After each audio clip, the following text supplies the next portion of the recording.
Hello everyone. कल हम BSc second year में पेपर सेकंड के अंतर्गत जो टॉपिक डिस्कस कर रहे थे, एविडेंसेस फ्रॉम कंपैरेटिव एनाटॉमी।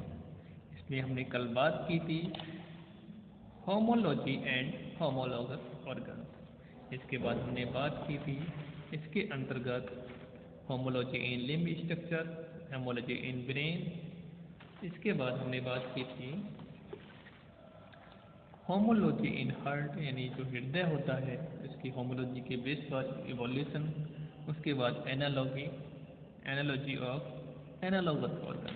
अब हम बात करते हैं थर्ड टाइप यानी C type, adaptive radiation. Adaptive radiation की बात करें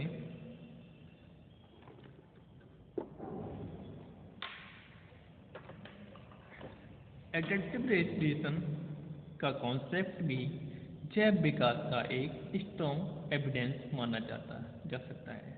यानी जो एडेप्टिव रेडिएशन का जो कॉन्सेप्ट है वह भी एविडेंस का एक स्ट्रॉन्ग एविडेंस माना जा सकता है।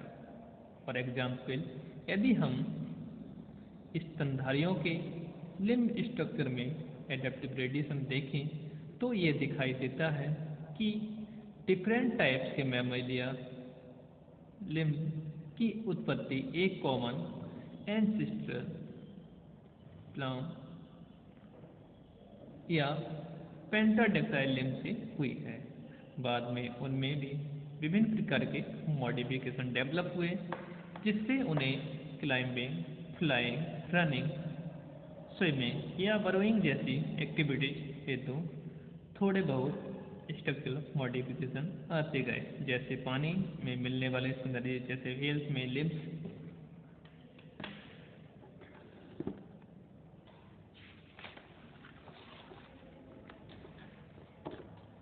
फिलीपर्स में मॉडिफाइड हो गए, यानी जो पानी में मिलने वाले मैमेलियंस थे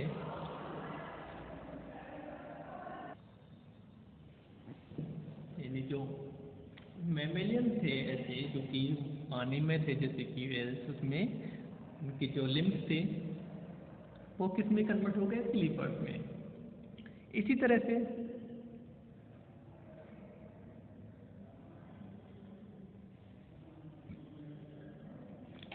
टेरेस्ट्रियल जो मैमल्स थे में फ्री लिम्ब अपने स्मॉल लेकिन मजबूत फोर लिम्ब द्वारा डिगिंग का कार्य करते थे। इसी प्रकार से कर्सोरियल फॉर्म्स में लाइक हॉर्स में लिम्ब जमीन पर फास्टली रनिंग के लिए मॉडिफाइड हो गए। उपयुक्त एग्जाम्पल से यह स्पष्ट हो जाता है कि सभी स्तनधारियों का एक प्रोटोटाइप से उत्पत्ति के बाद इवोल्यूशन विभिन्न डायरेक्शन के अनुसार हुआ होगा। अब बात करते हैं डी पॉइंट यानी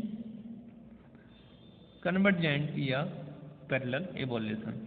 एक फिश, एक रेप्टाइल यानी इक्थियोसॉरस तथा एक स्तनधारी व्हेल आदि में इतनी अधिक रचनात्मक समानताएं दिखाई देती हैं कि व्यक्ति इन्हें देखकर धोखे में आ जाता है और सभी को फिश मान लेता है।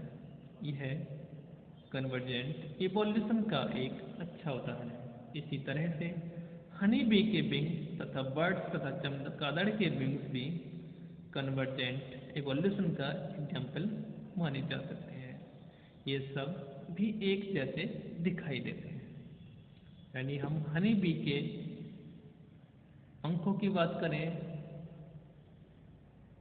पक्षियों के पंखों की बात करें और जो चमगादड़ होती हैं जिनको कि हम बैट्स बोलते हैं उनके पंखों की बात करें तो हम डायरेक्टली बोल देते हैं कि ये इसके पंख हैं, पंख की सहायता से उड़ रही है, क्योंकि तीनों का काम उड़ने का है। लेकिन जो हनी बी है उसमें जो विंग्स हैं यानी पंख हैं वो उसके लिम्ब से यानी जो उसके फोर लिम्ब है उससे उसका कोई कनेक्शन नहीं है, वो फ्रीली है। और उसी तरीके से हम पक्षियों की बात करें तो पक्षियों में जो उसके फोर लिम्ब हैं यानी जो अग्रपाद है वो जो उसके विंग्स हैं, पंख हैं, पर हैं, उसमें कन्वर्ट हो गए। इस तरीके से जो बैट्स हैं यानी जो कि मैमेलियन है वो इंसेक्ट है, ये बर्ड यानी पक्षी ग्रुप का एबिज ग्रुप का है, और ये चमगादड़ जो है मैमेलियन ग्रुप की है। तो इसके चमगादड़ जो होती है इसके जो अग्रपाद होते हैं और पश्चपाद यानी फोर लिम्ब और हैंड लिम्स जो होते हैं, उन दोनों लिम्स के बीच में एक स्किन का फोल्ड बन जाता है जिसको पेटेजियम बोलते हैं। उसके द्वारा वो उड़ते हैं। यानी तीनों का जो हम बात करें जाए वर्क की बात करें तो तीनों का काम उड़ने का है, लेकिन तीनों का जो फॉर्मेशन है वो अलग अलग हुआ है, यानी जिसका मॉडिफिकेशन है वो चेंजेस है। अब बात करते हैं हम नेक्स्ट पॉइंट, वेस्टिजियल या रूडिमेंट्री ऑर्गन। यानी वेस्टिजियल या रूडिमेंट्री ऑर्गन से क्या प्रमाण है, क्या एविडेंस है। एनिमल्स में अनेकों ऐसे ऑर्गन्स पाए जाते हैं जो शरीर में बंद तो जाते हैं पर इनका कोई उपयोग नहीं होता।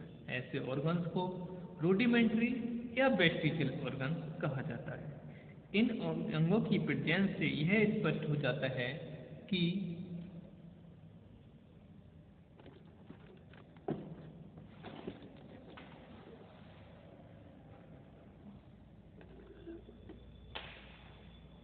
ये निश्चित रूप से उनके पूर्वजों में फंक्शनल रहे होंगे, लेकिन पर्यावरण की कंडीशन एवं अन्य क्लाइमेटिक चेंज के कारण इनकी यूटिलिटी समाप्त हो गई। वेस्टिजियल ऑर्गन सभी एनिमल्स तथा मनुष्य में पाए जाते हैं। अकेले मनुष्य में ही ऐसे अंगों की संख्या 100 से अधिक होती है। मनुष्य में पाए जाने वाले प्रमुख वेस्टिजियल ऑर्गन निम्न हैं। यदि जो मनुष्य है ह्यूमन्स है उसमें जो वेस्टिजियल ऑर्गन्स हैं उनकी संख्या निम्न है। नंबर 1, यद्यपि मनुष्य में टेल नहीं पाई जाती परंतु उसकी अवशेष कॉर्डल वर्टिब्री या कॉक्सी के रूप में आज भी दिखाई देती है।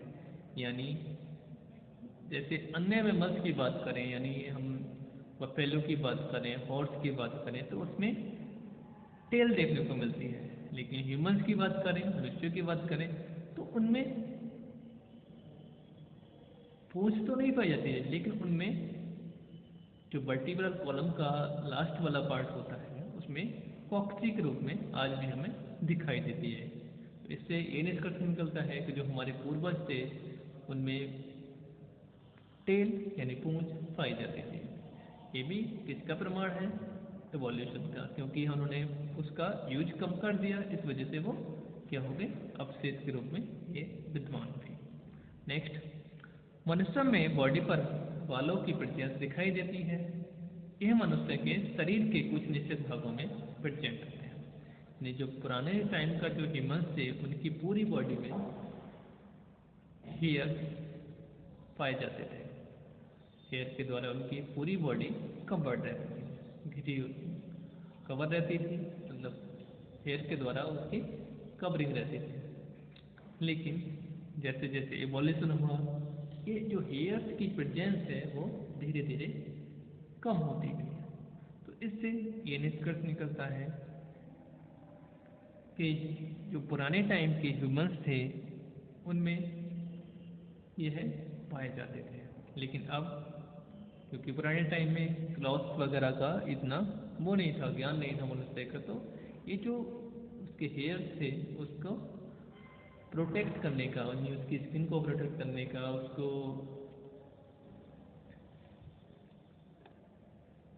यानी जो टेम्परेचर है उससे उसको कंट्रोल करने के लिए प्रेजेंट होते थे। नेक्स्ट, निक्टेटिंग मेम्ब्रेन या निक्टेट या प्लेकर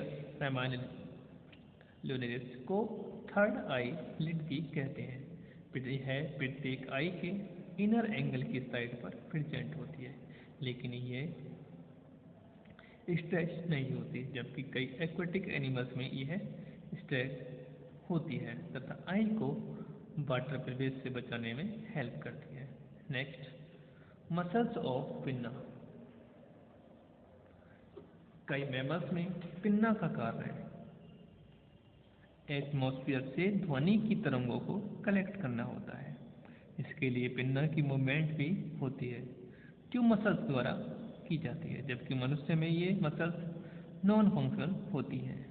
यानी जो पिन्ना होता है, अगर आप एनिमल्स में देखेंगे, अन्य एनिमल्स में देखेंगे, जैसे बफेलोज है, डॉग्स है, तो उनमें जो पिन्ना है उनमें मूवमेंट देखी जाती है, लेकिन ह्यूमंस में यह मूवमेंट नहीं देखी जाती। नेक्स्ट,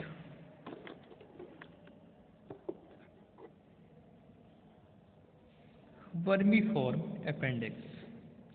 मनुष्य में वर्मीफॉर्म अपेंडिक्स एक रूडिमेंट्री ऑर्गन की तरह भांति सीकम से लगा होता है, और सीकम स्मॉल व लार्ज इंटेस्टाइन के जंक्शन पर पाए जाने वाला एक ऐसा ऑर्गन है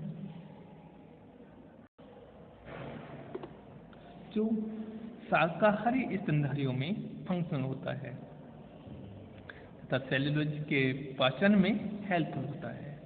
मनुष्य में नॉन फंक्शनल अपेंडिक्स की प्रेजेंस इस बात का आइडेंटिफिकेशन है कि मनुष्यों के पूर्वज में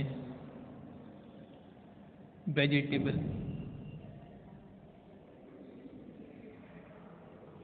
डाइट रही होगी, लेकिन इवोल्यूशन के दौरान यह फूड हैबिट के परिवर्तन के साथ साथ नॉन फंक्शनल हो गया। यानी जो पूर्णतः हर्बीवोर्स हैं, यानी शाकाहारी हैं, उनमें ये सेलुलोज के पाचन के लिए फंक्शनल है, लेकिन जैसे ही इवोल्यूशन हुआ, ह्यूमंस ने सर्वाहारी का रूप ले लिया, तो उस समय ये नॉन फंक्शनल हो गया। तो आज हमने बीएससी सेकेंड ईयर में जो बात की,